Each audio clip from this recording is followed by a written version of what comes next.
En esta primera entrevista de nuestro canal nos encontramos con la compañía del doctor Mariano García, que es integrante de la Cátedra de Actividad Física y Salud de la Licenciatura en Educación Física de la sede Gualeguay, de la Facultad de Ciencias de la Vida y la Salud, en la Universidad Autónoma de Entre Ríos. En la misma institución, el doctor García también es dictante de seminarios de la carrera de posgrado en la especialización en actividad física adaptada a enfermedades crónicas no transmisibles. Por otra parte, también es médico especialista en clínica médica y en endocrinología. Se ha desempeñado también como docente en la Universidad Nacional de Rosario y actualmente es director médico del portal Salud. Mariano, muy buenos días y gracias por acompañarnos. Buenos días, Alfredo. No, gracias por la invitación y bueno, a tu disposición.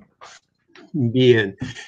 La idea de hoy de este encuentro, que también tiene una significación especial porque abre la secuencia de entrevistas que iremos teniendo a través de este canal, la idea es poder dialogar un poquito acerca de la importancia que tiene la actividad física.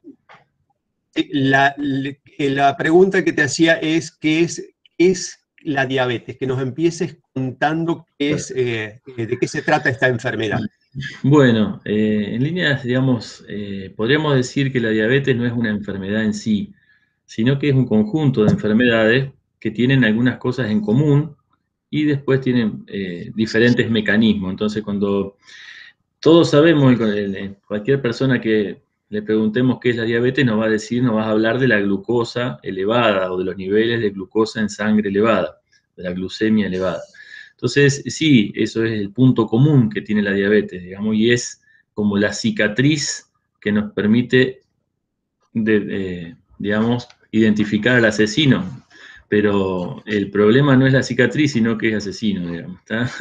Es como Entonces, la punta del iceberg, lo de la glucemia es la punta del exactamente. iceberg y hay Nosotros, mucho más debajo. claro, cuando encontramos una persona que tiene la glucemia alta y esa glucemia alta se mantiene en el tiempo, nosotros diagnosticamos la enfermedad de diabetes, llamada diabetes. O sea que, en resumidas cuentas, si uno busca la definición en cualquier libro, es una definición bastante larga, pero vale decir que es una alteración en el metabolismo de los hidratos de carbono, las proteínas y las grasas, y que tiene como característica la hiperglucemia, los niveles altos de glucosa. ¿Está? Entonces, desde el punto de vista del funcionamiento o de los mecanismos fisiopatológicos, los mecanismos que producen esta alteración, yo lo simplifico a la definición de diabetes y después la podemos explicar de forma más pormenorizada. Cualquier persona que tenga la glucemia alta y uno lo identifica como diabético, el mecanismo final subyacente es un déficit o una deuda de insulina, ¿sí? Nosotros, como sabemos, somos seres multicelulares, no estamos compuestos por una célula. Por lo tanto, las células de las cuales nacemos se van diferenciando y van formando diferentes órganos que van constituyendo diferentes sistemas con diferentes funciones. ¿Está? Entonces, el sistema digestivo se encarga de nutrir a todas las células del organismo, el sistema circulatorio se encarga de distribuir, digamos, todos esos nutrientes a las diferentes células, cosa que si fuésemos un ser unicelular, lo haría solamente la célula, tomaría todo, tomaría el oxígeno, los nutrientes, el agua, el sodio, el potasio, lo tomaría del medio ambiente que lo rodea. Como somos multicelulares, precisamos organizarnos y que cada uno de nuestros aparatos y sistemas cumpla una función. Como somos seres multicelulares, el sistema digestivo nos nutre, el sistema circulatorio nos distribuye los nutrientes y otras cosas que necesitamos para la vida de nuestras células. Nosotros los seres humanos no comemos de forma permanente, comemos de forma intermitente con periodos de ayuno en el medio. Por eso escucho esos planes de ayuno intermitente, en realidad lo que es intermitente es la comida, no el ayuno. El ayuno es casi permanente con intermitencias de comida. Entonces, estamos preparados, nuestros sistemas metabólicos están preparados tanto para el ayuno, o sea, todos sabemos que si pasamos un día, 2 días o 3 días sin comer, no nos morimos, tenemos mecanismos para poder obtener nutrientes de nuestras reservas, digamos, ya sea de la grasa, de las proteínas o de los hidratos de carbono que tenemos acumulados, y podemos pasar periodos de tiempo sin comer, activando ciertas vías metabólicas para obtener energía de las reservas. Y lo contrario ocurre cuando comemos. Cuando comemos ingresan un montón de nutrientes en la sangre que no los utilizamos a todos a la vez, sino que lo que hacemos cuando comemos es guardar esos nutrientes en los diferentes tejidos. O sea, si yo como una comida determinada, se irán a absorber en el tubo digestivo hidratos de carbono, grasa, proteína, que yo no voy a usar todas en el mismo momento porque no preciso tanta cantidad de energía. Entonces, ¿qué hago? Hago lo mismo que con el sueldo. Lo cobro una vez, lo cobro y lo guardo y después lo voy gastando de a poco. Bueno, el organismo hace lo mismo. Ingresan los hidratos de carbono, ingresan las proteínas, ingresan las grasas y ahí es donde la insulina cumple un papel fundamental. La insulina es la hormona de la abundancia, es la hormona que usamos predominantemente en el postprandio, o sea, después de comer. Cuando nosotros comemos, esa entrada de hidratos de carbono, grasas y proteínas estimulan la liberación de insulina, y la insulina lo que hace es guardar esos nutrientes en el tejido adiposo, en el hígado, guardamos la grasa, guardamos los hidratos de carbono, guardamos las proteínas. O sea, es una hormona básicamente anabólica, es decir, es la parte del metabolismo que va hacia la construcción. Si nosotros no tenemos insulina cuando comemos, no podemos guardar esos nutrientes en los tejidos. ¿Se entiende? Entonces, exacto, esos nutrientes quedan en la sangre, ya sea las proteínas, las grasas y los hidratos de carbono, y el organismo, como no tiene insulina, si no tuviera insulina, sigue funcionando como si estuviera en ayuno, sigue sacando, a pesar de que comimos recién, sigue sacando nutrientes de las reservas y perdemos todos esos nutrientes por la orina, digamos, ¿tá? Entonces, básicamente, cualquier persona que tenga la glucemia alta, ese es el indicador que está pasando todo este despelote en nuestro metabolismo. Por eso digo que la glucemia es el mensajero, y obviamente que los niveles elevados de glucemia producen daño, pero el mensaje que nos da una glucemia elevada es mucho mayor que esa glucemia. Nos está explicando toda esta alteración en el metabolismo. Tenemos serias dificultades para lograr un anabolismo correcto. Entonces, cuando una persona tiene la glucemia alta es porque no puede fabricar toda la insulina que precisa para cumplir todas estas funciones. Puede ser, y ahí vienen los diferentes tipos de diabetes, ¿tá? Todas tienen en común que no pueden fabricar la cantidad de insulina necesaria. Algunos tipos de diabetes, por ejemplo, como la diabetes tipo 1, el problema está en que se mueren las células productoras de insulina, y el déficit de insulina ocurre porque no hay quien fabrique insulina. Y en la diabetes tipo 2, esa es la situación en la que la diabetes de tipo 1 el paciente debe recurrir a formas o a provisiones exógenas de la insulina. Se llamaba insulino dependiente, hoy se prefiere denominar diabetes tipo 1. ¿Por qué? Porque sí, la diabetes tipo 1 es obligatoriamente insulino dependiente, pero hay un montón de pacientes diabéticos tipo 2, que ese es el otro mecanismo. O sea, en el diabético tipo 2 el paciente fabrica insulina, pero durante años el organismo empieza a precisar cada vez más insulina, y el páncreas intenta suplir esa necesidad excesiva de insulina hasta que un día llega a su máximo de capacidad y el organismo sigue pidiendo más insulina, y ahí empieza a entrar en deuda de insulina, pero en un paciente que fabrica insulina. Pero ese paciente, ese paciente puede ser tan dependiente de insulina como un tipo 1 en determinado momento, porque ese páncreas que está trabajando en exceso algún día se agota y empieza a fabricar menos insulina. Claro, y la actividad física es beneficiosa tanto para la diabetes de tipo 1 como la diabetes de tipo 2. La actividad física es beneficiosa siempre, siempre. En pacientes sin diabetes, en pacientes con diabetes tipo 1 y en pacientes con diabetes tipo 2. Siempre, digamos, la cantidad de beneficios que tiene la actividad física es innumerable, digamos. O sea, cuando una persona hace actividad física de forma regular, va generando cambios en sus vías metabólicas, obviamente cambios beneficiosos, ¿tá? Y no solamente en sus vías metabólicas, va cambiando, cuando una persona hace actividad física, en el caso de la diabetes, mejora la acción de la insulina, mejora la respuesta del organismo a la insulina, mejora la circulación de los diferentes órganos, mejora la respuesta de los vasos sanguíneos, o sea, los vasos sanguíneos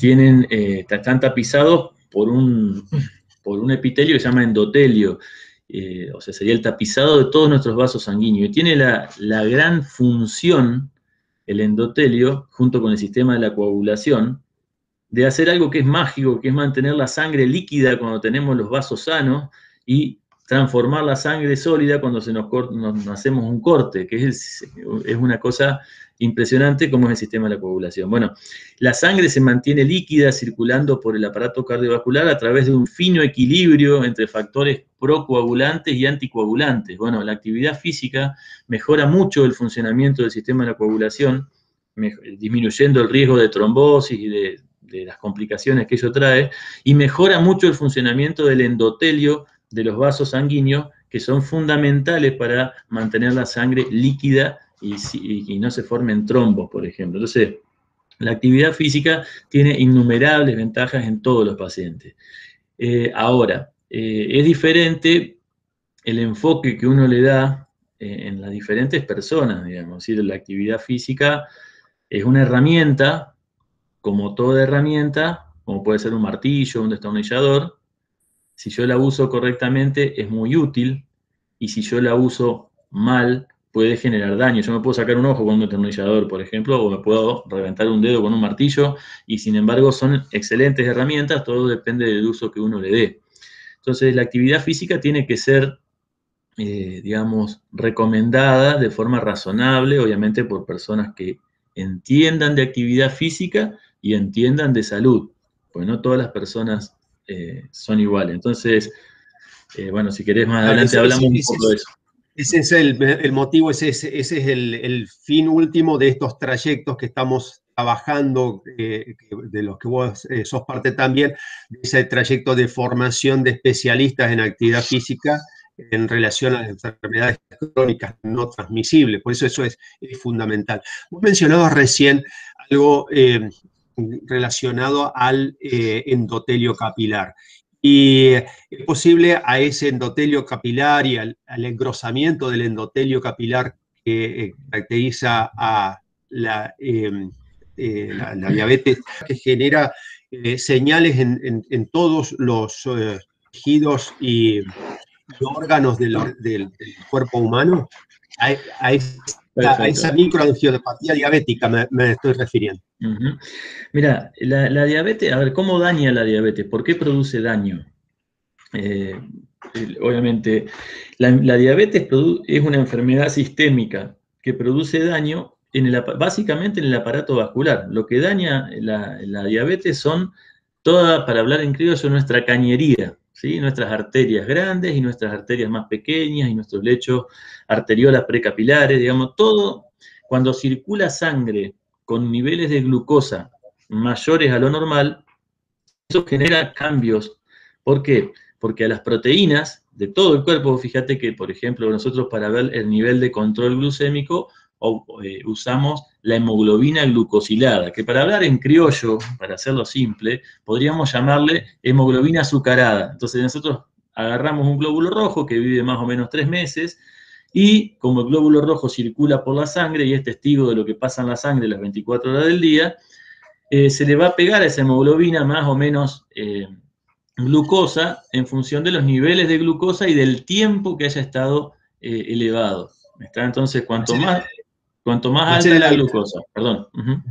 Va a ser el alcahuete de las macanas que se mande el diabético. Exactamente. Entonces, así como a la hemoglobina se le pega glucosa, a todas las proteínas que están en el subendotelio también se les pega glucosa.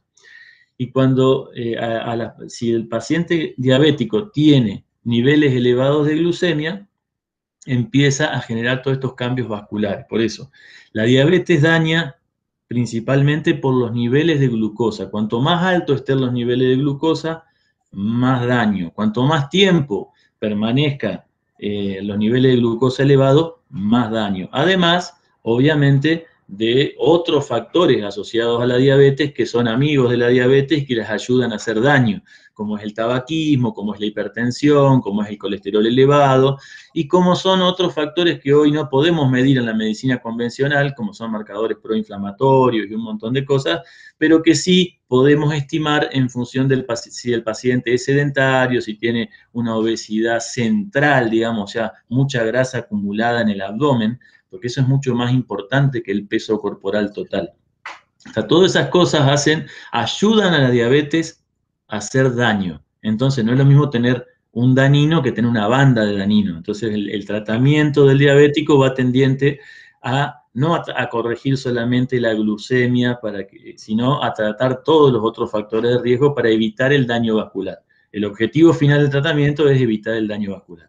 Lo que te seguía explicando, entonces, en las proteínas que están en el subendotelio de todo el lecho vascular, si a esa proteína se le pega glucosa a través de un proceso químico, genera cambios en las cargas eléctricas. Y los endotelios básicamente son barreras que impiden el paso de sustancias grandes como las proteínas, y que cuando esa barrera no es solamente mecánica, sino que es mecánica y eléctrica. Por lo tanto, cuando cambian las cargas eléctricas en el subendotelio, esa barrera se altera y en todos los órganos, como puede ser en la retina, en el riñón y en todos lados, empieza a filtrarse proteínas del subendotelio, que es donde empieza el daño de la diabetes.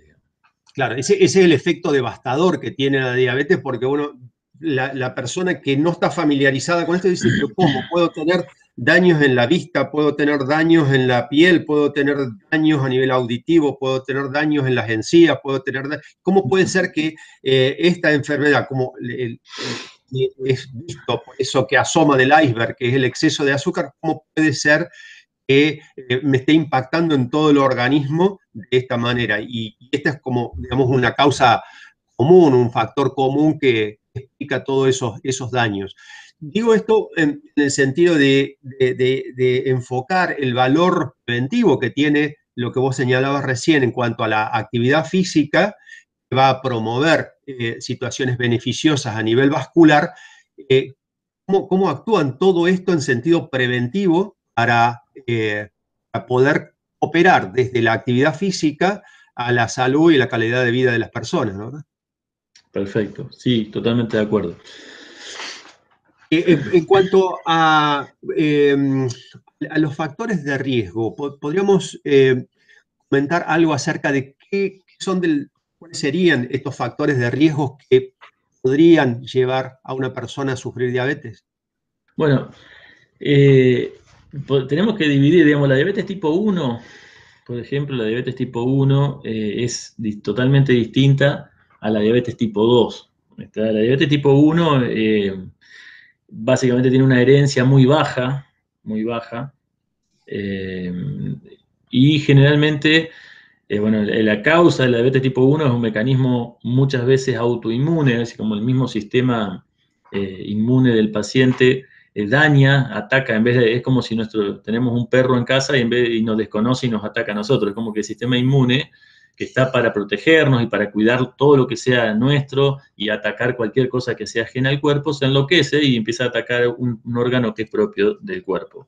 Eso es lo que se llama autoinmunidad y es el mecanismo que explica gran parte de la diabetes tipo 1 y otra forma de diabetes tipo 1, por ahí no se puede demostrar la autoinmunidad a través de la presencia de autoanticuerpos, pero uno supone que está, digamos, la autoinmunidad. En el caso de la diabetes tipo 1, tiene mucho, o sea, las apariciones tienen mucho que ver con el estrés. Digamos, uno ve muchas veces que el debut de diabetes tipo 1 se ve o en un contexto familiar de un conflicto o un desarraigo, se ve mucho eso, digamos. Después otras veces no sabemos por qué se produjo, digamos, ¿tá? La diabetes tipo 2 sí es distinta. La diabetes tipo 2 Perdón, tiene mucha herencia.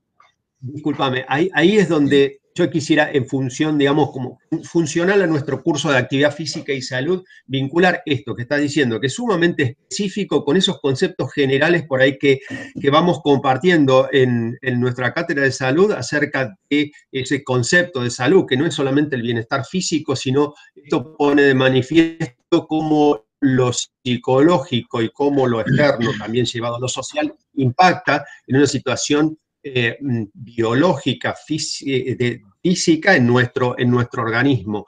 Digo esto como para subrayar y poner también su parte de significación en ese sentido holístico, integrado que tiene, que no somos solamente cuerpos, o sea, si bien estamos hablando de los detalles biológicos, de esto está relacionado fuertemente con una situación de necesaria armonía que debemos mantener en el contexto, ¿no? O sea, quiero rescatar esa parte para hacerla funcional a nuestro curso en ese sentido integral de la concepción de salud, ¿verdad?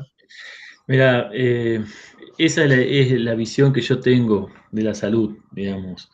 Y creo que hoy en día esa división que hacíamos, ¿te acordás cuando éramos estudiantes y siempre te decían esto es psicológico y esto es orgánico?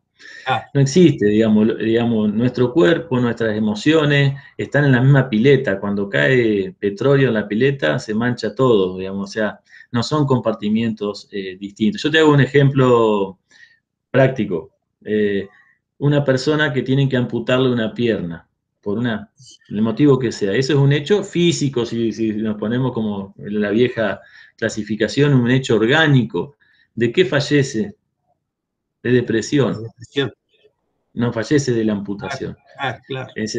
Y el sentido inverso lo mismo, es decir, si uno, lo primero que yo por lo menos siempre lo evalúo y le doy mucha importancia al estado de ánimo de la persona, qué le está pasando, qué está viviendo, qué emociones lo habitan o él habita, porque ese es el tono, la nota de tono que va a tener toda su vida. Si yo tengo un paciente que no está bien anímicamente, lo primero que habría que solucionar, o al menos empezar a enfocarlo y hablarlo con el paciente, es eso. Porque si una persona no está bien de ánimo, en el fondo va a ser difícil que cumpla cualquier tratamiento, va a ser difícil que tenga ganas de hacer el tratamiento. Entonces, lo emocional y lo físico, entre comillas, es lo mismo. Está todo metido en lo mismo, digamos. Y ahí nuevamente, vuelve a aparecer fuerte la presencia de la actividad física cooperando con todo este proceso de calidad de vida, de mejora de calidad de vida, en el sentido de que, o sea, podríamos hablar de endorfinas, pero justamente no es el hecho, o sea, las endorfinas va a ser justamente esa manifestación biológica, pero decía, ahí aparece nuevamente la actividad física como una instancia que coopera en esa calidad de vida en términos más psicológicos, más integrales, más sociales. Mariano, yo te interrumpí porque me parecía necesario o interesante acentuar sobre este aspecto, pero interrumpí cuando hablábamos de las causas que estabas pasando a la de diabetes de tipo 2. Claro. Bueno, en cuanto a prevención, ¿cómo podemos hacer prevención de diabetes tipo 2? Obviamente hay personas que tienen más riesgo de desarrollar diabetes tipo 2. O sea, repaso el mecanismo de la diabetes tipo 2 para que entendamos. El paciente que tiene diabetes tipo 2, obviamente, si tiene diabetes, tiene la glucemia alta. Si tiene la glucemia alta es porque tiene déficit de insulina. Y en la diabetes tipo 2 ese déficit de insulina no se produce porque no puede fabricar insulina, sino que fabrica insulina, pero el cuerpo, el organismo, por diferentes mecanismos, precisa cada vez más insulina. Entonces, antes de que el paciente sea diabético, lleva muchos años de este proceso. Un organismo que precisa más insulina para poder regular su metabolismo y obviamente sus niveles de glucemia.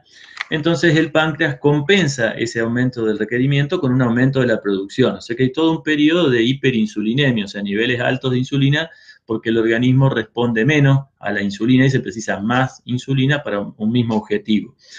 El páncreas sigue aumentando su capacidad de producción de insulina a la medida que el organismo sigue aumentando su demanda, hasta que en algún momento el organismo sigue aumentando la demanda y el páncreas ya no puede fabricar más. Se va agotando.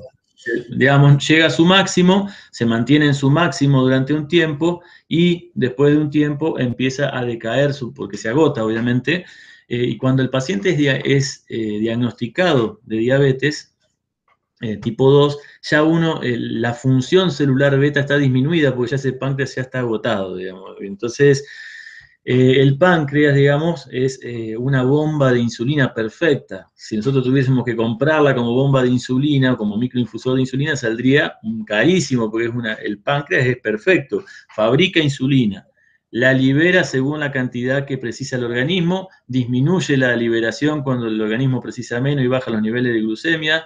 Por eso un paciente que tiene un páncreas normal no hace ni hiper ni hipoglucemia, lo regula perfecto. Entonces, lo primero que tenemos que tratar de cuidar siempre es el páncreas del paciente. Entonces, ese es el mecanismo de la diabetes tipo 2. ¿Y por qué factores de riesgo tenemos para desarrollar diabetes tipo 2? Obviamente, si el paciente tiene familiares con diabetes tipo 2, la probabilidad de tener diabetes tipo 2 a futuro es mucho mayor. ¿Por qué? Porque uno supone que heredó un páncreas más jodido, para hablar en criollo, en su capacidad de fabricar insulina o de liberarla, o bien heredó un receptor de insulina más reacio, más recio, digamos, más duro, que precisa más insulina para cumplir el mismo efecto, o bien heredó las dos cosas. Entonces, Claro. lo que nosotros podemos hacer, los genes obviamente que no lo podemos cambiar, lo que podemos hacer con ese paciente, que ya lo podemos identificar incluso antes de ser diabético. Por ejemplo, el paciente tiene familiares diabéticos y tiene sobrepeso y obesidad abdominal, y bueno, podríamos antes de que le dé una glucemia alta, decirle, mirá, siendo diabético con un perímetro abdominal aumentado, el riesgo de diabetes a futuro es alto, la recomendación sería generar los cambios de hábitos determinados para generar un cambio físico y disminuir el perímetro abdominal, o sea, la grasa abdominal, y ahí, obviamente, incorporar la actividad física como un hábito, ordenar la alimentación, tratar de disminuir los alimentos que le exigen un trabajo muy exuberante al páncreas en su liberación de insulina, ir hacia alimentos que no exijan tanto al páncreas, y obviamente controlar los otros factores de riesgo. Si es hipertenso, tratar la hipertensión, disminuir la ingesta de sal, si fuma, estimularlo o invitarlo a ver los riesgos del cigarrillo combinado con todos estos factores de riesgo. ¿Está? Eso sería lo que Sí, podemos hacer. toda una serie de medidas que apunten, que tengan como centro, como foco la mejora de esa condición. En definitiva, es la mejora de una condición que apunta a la mejora de la condición metabólica. De eso finalmente se trata. Y vos nombrabas en varias oportunidades, el tema del perímetro de cintura, que está evidenciando una acumulación de grasa visceral, que en definitiva esa grasa visceral no se plantea en términos estéticos, sino en términos metabólicos, según se entiende. Esa obesidad sería lo que vos decías, ese aliado perverso de la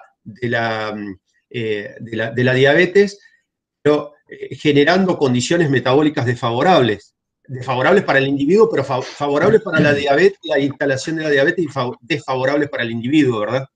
Sin duda, digamos, el tejido adiposo visceral no es un tejido inerte, sino que es un tejido activo metabólicamente que genera un montón de cambios, que genera un montón de sustancias, algunas de las cuales conocemos y otras no, pero que está demostrado que, por ejemplo, disminuye la respuesta del organismo a la insulina, genera factores proinflamatorios que alteran el funcionamiento del endotelio, lo cual es fundamental para poder, por ejemplo, tener un accidente vascular. O sea, cuando una persona tiene un infarto agudo de miocardio, lo que ocurrió es que el endotelio perdió la función de endotelio, ¿tá? Y no pudo mantener la sangre líquida y se formó un trombo en esa zona de ese endotelio enfermo.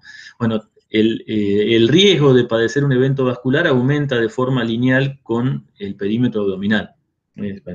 Para que te des cuenta de la importancia. Como un predictor, o sea, se puede tomar como un predictor de riesgo cardiovascular. Exactamente.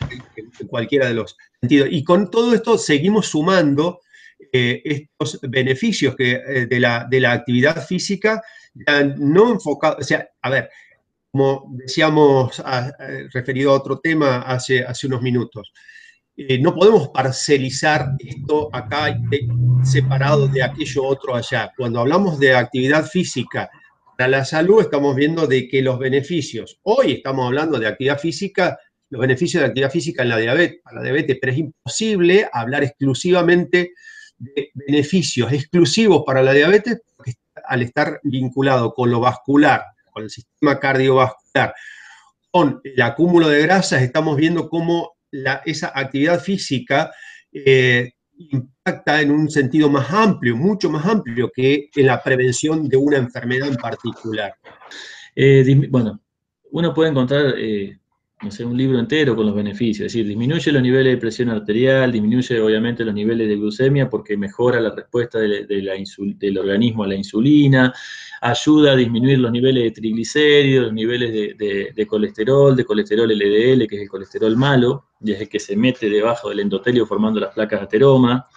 Digamos, mejora la función cardiovascular. Una persona que hace actividad física está entrenando no solamente los músculos de su cuerpo, sino que está entrenando su miocardio, está entrenando su diafragma, está mejorando su respiración, está mejorando su capacidad de oxigenación.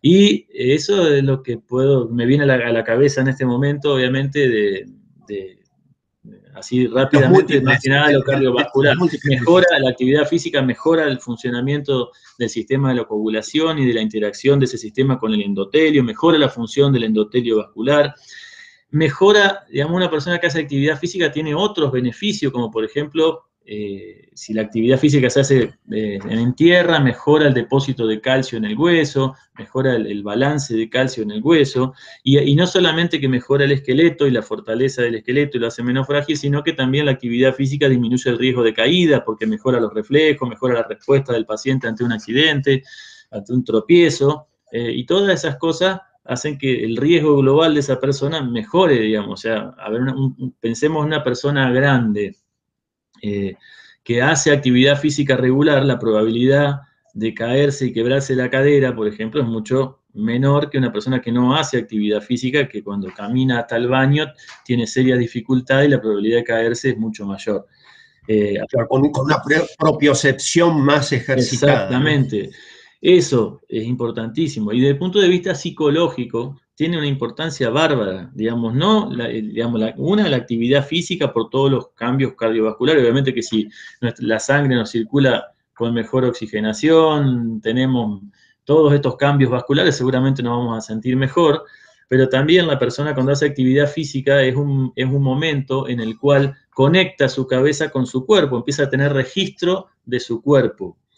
Y esto es un dato importantísimo, digamos. Los médicos, por lo menos yo me reconozco en algún momento de mi vida haber cometido el error por ejemplo, los médicos estudiamos siempre de trabajos que se hacen en poblaciones, ¿sí? Y después tenemos que aplicar ese conocimiento no a poblaciones, lo aplicamos a un individuo, ¿está?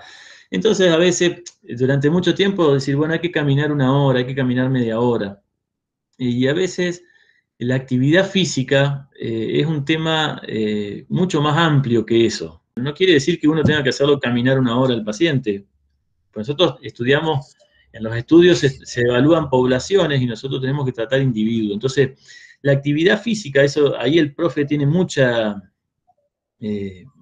importancia, y también es importante tenerlo en cuenta a la hora de dar clases en las escuelas y eso, porque la actividad física no tiene la misma representación psicológica para todas las personas. Cuando uno en el consultorio le habla de actividad física, muchas personas la toman con alegría y otras personas tienen alrededor de la actividad física todo un simbolismo de cosas que le fueron pasando con la actividad física. Sobre todo muchas personas con sobrepeso, muchas veces han sufrido la actividad física porque se los ha hecho hacer actividad física a la par de sus compañeros que no tenían ese sobrepeso y tenían otras aptitudes. Entonces la actividad física no fue placentera para nada. Y nadie vuelve a hacer algo que no fue placentero. Ahí está el Entonces, sentido educativo, ¿no? Ahí está el sentido de educación corporal, de educación claro, física, en tanto educación corporal, generadora de hábitos que amiguen a esa persona con la práctica. claro. Lo que nosotros tenemos que lograr con la persona es que la persona pueda incorporar la actividad física como un hábito. Eso quiere decir, un hábito es como lavarse los dientes. Uno se lava los dientes todos los días, desde hace un montón de tiempo. Entonces, el día que le falta cepillo de dientes porque viajó, anda como loco buscando una farmacia, un kiosco para comprar un cepillo de dientes. ¿Por qué? Porque hace un montón de ¿Sabes que para tiempo que hace esa nosotros, actividad, es un hábito. sabes que esto que Bueno, estás cuando uno diciendo, incorpora... esto que estás diciendo para nosotros es, en el curso, es muy importante y reafirma un criterio que nosotros compartimos desde la cátedra, que es el de la interdisciplina, no la multidisciplina, donde viene uno, hace una cosa y viene el otro y hace otra y nadie está conectado. Esto es fundamental lo que estás diciendo y lo quiero resaltar porque aporta justamente a ese principio de interdisciplina donde cada uno, digamos, en pleno ejercicio legítimo de sus incumbencias profesionales, realiza su acción respetando el campo, siempre dentro de esa comunicación armónica que exige la interdisciplina. Esto que decís, yo lo quiero resaltar porque subraya y reafirma ese concepto de interdisciplina y bueno, más todavía cuando lo tenemos a ese mensaje proveniente del médico, ¿verdad? Y te seguimos escuchando, María. Perfecto. Claro, como vos decís, digamos, desde el punto de vista de la función que cumple la actividad física, es decir, en un paciente con cualquier enfermedad, digamos, yo lo que buscaría es que esa persona incorpore la actividad física como un hábito. Obviamente nuestro cerebro funciona generando hábitos a través justamente de la habitualidad, ¿no? De hacerlo habitualmente. Entonces, a veces no es necesario que el paciente haga una determinada cantidad de actividad física ni un determinado tipo de actividad física.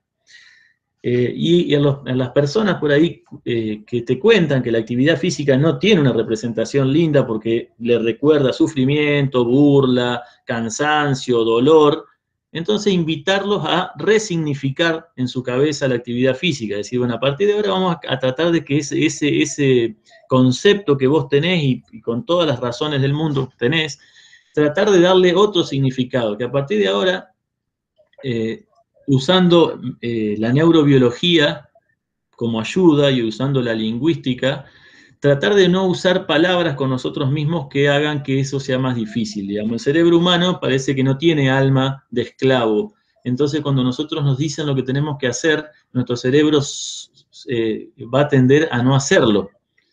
Entonces, a veces, Exacto. invitarlo al paciente, a la persona, a sacarse el tengo de la lingüística y cambiarlo por el me gustaría, por ejemplo. Bueno, yo creo que esto, digamos, no solamente la educación física, la medicina también tiene mucho, mucho de lo militar, heredado de lo militar. Fíjate que los hospitales se dividen en pabellones, tenemos dosis de ataques, arsenales terapéuticos, dosis, bueno, Las tenemos guardias, mucha, sí, los exacto, cambios de guardia. Sí, sí, sí. tenemos mucho de eso, lo cual no es nada malo, simplemente que tratar de hacerlo consciente y ver qué es lo que nos sirve y qué es lo que no nos sirve.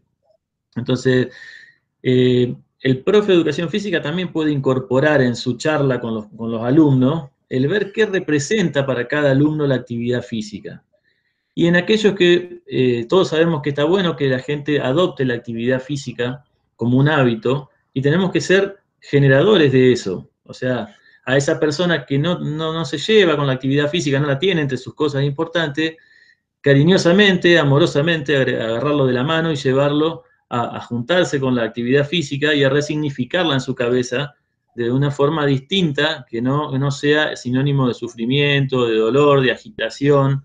Y a todos podemos encontrar una actividad física que nos guste. Hay gente que no le gusta caminar, y le gusta trotar, hay otros que le gusta pegarle una bolsa de boxeo, hay otros que le gusta saltar la cuerda, a otros saltar el elástico, jugar a la rayuela, bailar. Las mujeres, por Y, ejemplo, yo encuentro un alto porcentaje de pacientes mujeres que les encanta bailar. ¿Y cuánto fue la última vez que bailó? Hace años. Bueno, ahí tiene su actividad física. ¿Y qué cantidad le damos de actividad física? Démosle de menos. Démosle de menos. Lo mejor que nos puede, o sea, si a vos te gusta una comida y yo te sirvo 7 platos, al otro día, por más que te haya gustado mucho, no vas a querer más, vas a estar asqueado. Bueno, démosle de menos, pero todos los días, porque para generar un hábito precisamos hacerlo diariamente, digamos. Entonces es preferible hacer poquita cantidad, que no me duela nada y que me quede con ganas de hacer otro poquito al otro día. Entonces buscar una actividad física para cada persona. No a todos nos gusta lo mismo, somos justamente lo mágico que tenemos los seres humanos, que somos todos distintos, somos millones y millones y millones a lo largo de la historia, y somos todos distintos, no podemos encontrar una persona igual. Entonces tenemos que aprovechar esa diversidad, pero también aprovecharla para esto. Por ejemplo, que cada persona pueda encontrar su actividad física, y van a encontrar de lo más variado, digamos, pero hay muchas actividades físicas, imposible que no encontremos una que nos guste. Y recomendarla en microdosis. O sea, por ejemplo, a veces uno ve a una persona que tiene 30, 40 kilos de sobrepeso y hace años que no hace nada y sale a caminar 5 kilómetros. ¿Y qué beneficio me puede dar eso para las articulaciones, para la columna, para el aparato cardiovascular? Eso por un lado. Lo más probable es que se rompa algo. ¿Está? Y que el recuerdo que le quede de la actividad física sea más traumático aún. Entonces, empecemos con mini dosis. O sea, si no venía haciendo nada y empieza a hacer 10 minutos por día y con sobrepeso es un montón. Digamos, cuando el paciente hace actividad física, empieza a generar cambios metabólicos, psicológicos, de todo, musculares, de todo. Si esos cambios duran un tiempo, duran 24 horas, 36 horas, y se empiezan a perder, si yo nuevamente caigo con un poquito de actividad el otro día, es mucho mejor que hacer toda la actividad 2 veces por semana. Entonces, esa sería lo que yo he aprendido a lo largo de mi vida de médico y después de haber cometido muchos errores.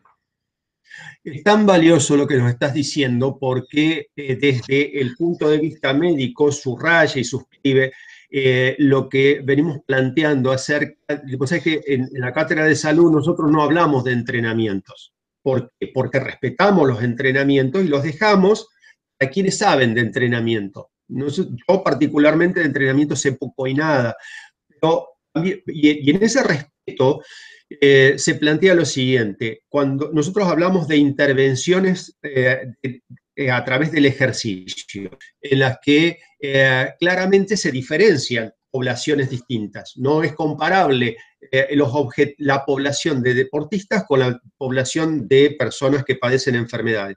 No es comparable el objetivo del deportista con el objetivo que tiene una persona que hace ejercicio para la salud. No es comparable los tiempos que maneja, las exigencias temporales, no son comparables las cuestiones, los aspectos psicológicos que motivan a un deportista a hacer deporte o que es un poco lo que vos estás hablando ahora, la motivación psicológica que tiene una persona que, como decís vos, se tiene que amigar con, no estamos hablando de deportista, estamos hablando de alguien que está con un padecimiento a la cual se le recomienda una actividad física beneficiosa para su salud, que quizás hace años que no la está haciendo. Entonces, hay una cantidad de diferencias en donde vos también utilizabas el ejemplo de la carpintería, que yo utilizo también frecuentemente. En la carpintería hay diversas herramientas. No podemos pretender serruchar con el serrucho, martillar con el serrucho, atornillar con el serrucho. O sea, hay muchas más cosas para hacer en una carpintería además de serruchar. En ese sentido, hay muchas más cosas para hacer en la educación física más allá de entrenar. ¿Sí? Las intervenciones, nosotros a esto que vos planteás con tanta claridad, las llamamos intervenciones a través del ejercicio para la salud. Mariano, estaríamos horas hablando de esto porque el tema es sumamente interesante, sumamente ameno y claro tu exposición. ¿Vos querías agregar algo más? No, me encanta la forma de la charla, me parece que fue muy interesante escucharte y poder expresar lo que yo siento y lo que pienso. Te agradecemos muchísimo tu disposición y sí, efectivamente, la invitación es esa. Nos quedan muchísimos temas para abordar.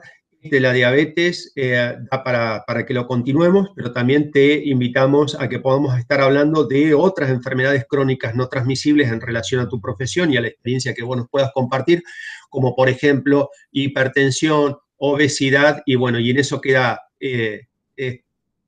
expresada la invitación para futuros encuentros. Mariano, te Perfecto. agradecemos muchísimo. Gracias, Alfredo. Nos estamos viendo. Que estés muy bien. Gracias.